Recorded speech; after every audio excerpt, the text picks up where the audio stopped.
इसलिए हम लोग को 3 तल पर पहुंचना है। 2 तल पर 3 ही हमारी गुरुबाना गुरु भाई पहुंचे हुए।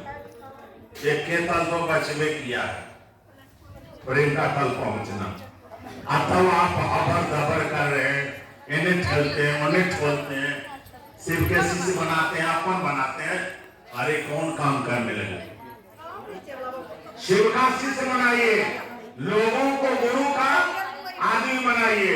अपना आदमी बनाने की आवश्यकता नहीं है। अपना बनाने के लिए संसार में है ये। अरे संसार में तो लंपन है ये। साहब कहते हैं एक घर को बकस लो, एक घर को बकस लीजिए। आप गलती करते हैं, गलती करते हैं, कोई बात नहीं, शिव शिष्यता में काम।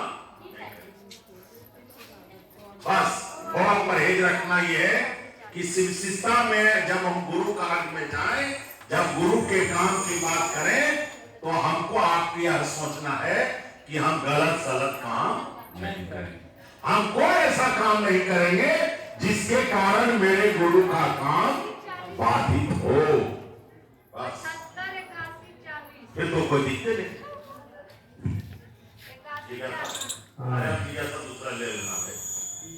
बड़ी समय हो गया। काहे कि जो सुन रहे हैं लोग वो सोच रहे होंगे कि ये आदमी बकर बकर कर रहा है, ये हटने का नाम नहीं लेता है, और भजन उजन हम सुनते और ये आदमी हट भी नहीं कर रहा है। बोलिए।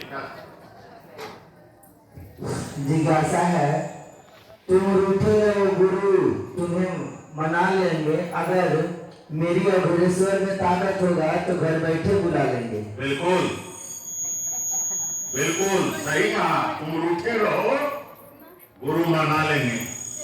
लेकिन कब होता है जानते हैं? जब प्रेम हो जाता है तब होता है। पत्नी रूठ जाती है, पति मनाता है। और पति रूठ जाता है तो पत्नी मनाती है ना। तो तब होता है जब 2 सत्ता के बीच में प्रेम हो।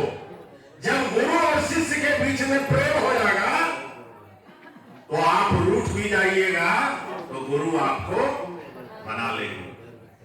क्या कहता हमारे कवि क्या लिखते हैं? आप शब्द अर्चना के शंभु सुधार लेंगे। जब प्रेम होता है ना तो महादेव के लिए, शिव के लिए आप शब्द भी बोलिएगा तो महादेव क्या करते हैं?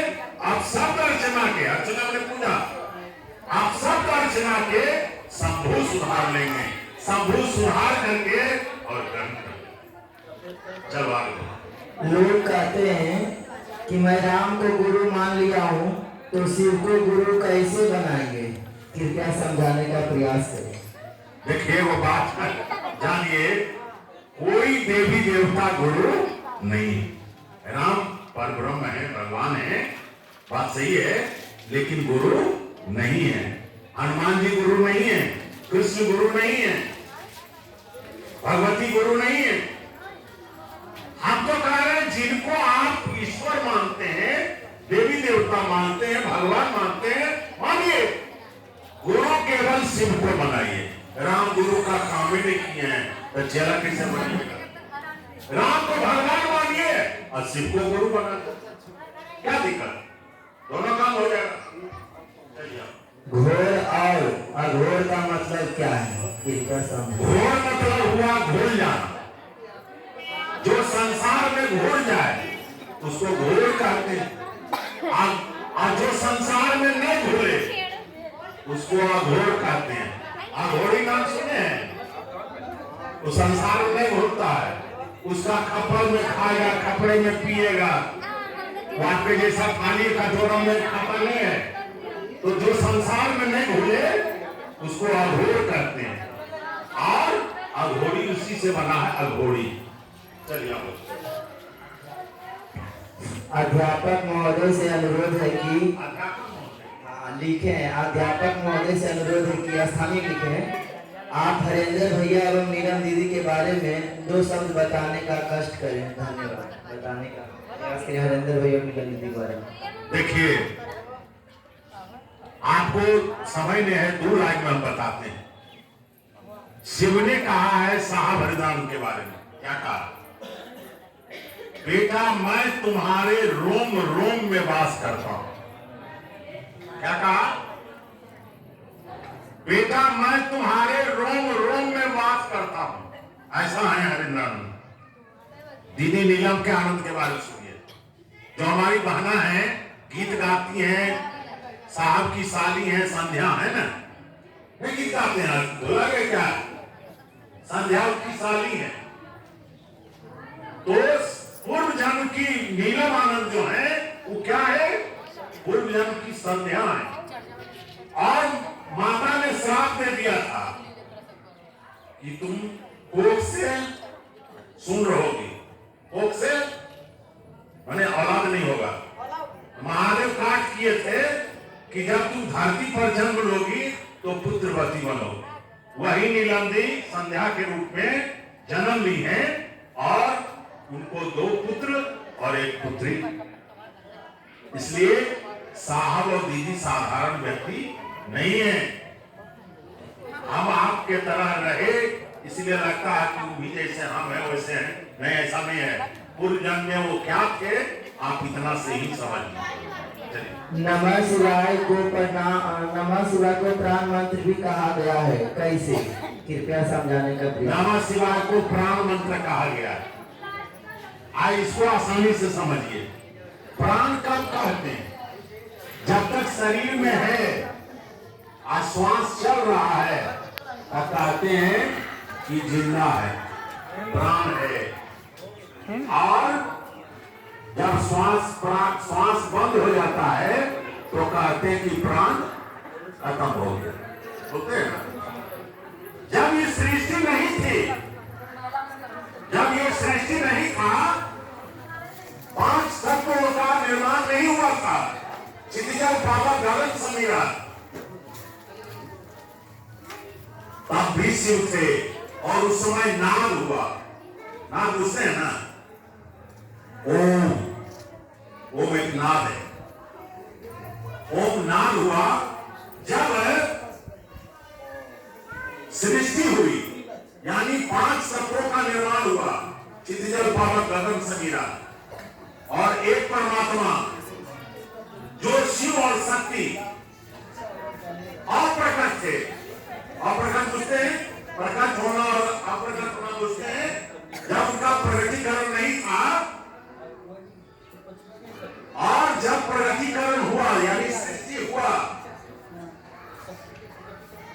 तब ओम जो था नमः शिवाय में परिवर्तित हो गया। इसीलिए कहा जाता है कि ओम जो है प्राण मंत्र है। प्राण मंत्र है। शिव प्रकट हो गए, प्रकटीकरण हो गया, प्रकाश हो गए। चलिए, अस्थायी शिष्य भाव क्या है? अभी तो बताए, विचार का तल, भाव का तल और प्रेम का तल। जब विचार के तल पर आप होते हैं तो अस्थायी शिष्य भाव बहुत कम होता है। जब भाव के तल पर जाते हैं तब अस्थायी शिष्य भाव उससे ज्यादा होता है। और जब प्रेम के तल पर पहुंचते हैं तो अस्थायी शिष्य भाव पूर्ण हो जाता है, पूरा का पूरा हो जाता है। इसलिए रिश्ता टूटता नहीं। शिव शिष्य होने के लिए जो सबसे आवश्यक चीज है, अति आवश्यक चीज है, वो है अस्थायी शिष्य भाव का होना। तीसरा है, लास्ट जिज्ञासा है, शिव का शिष्य चलता फिरता मंदिर है, कैसे भैया समझाना? बिल्कुल है। कहता है कि शिव का शिष्य चलता फिरता मंदिर है। मंदिर में क्या होता है? भगवान का गुणगान होता है। आई शिव शिष्य जो है वो क्या करता है? वो जाने जाएगा अपन गुरु के बात करे लगे। क्या करता है? रास्तों में जा रहा है, दीदी भैया शिव के गुरु मान लो दीदी। अब वो सवाल करेगा शिव गुरु कहाँ? वो भगवान है तो बतावेगा। शिव का गुणगान करने लगा ना, तो जहां जा रहा है अपने महादेव का गुणगान कर रहा है। तो चलता फिरता मंदिर हुआ कि नहीं? मंदिर में तो यही होता है, भगवान का गुणगान होता है। इसलिए शिव शिष्य को क्या कहा गया? चलता फिरता मंदिर है। चलिए इन्हीं चंद शब्दों के साथ एक बार फिर आप सभी भाई बहन को मेरा प्रणाम। बहुत समय लिया, क्षमा प्रार्थी है। आप एक मन से चल रहा है।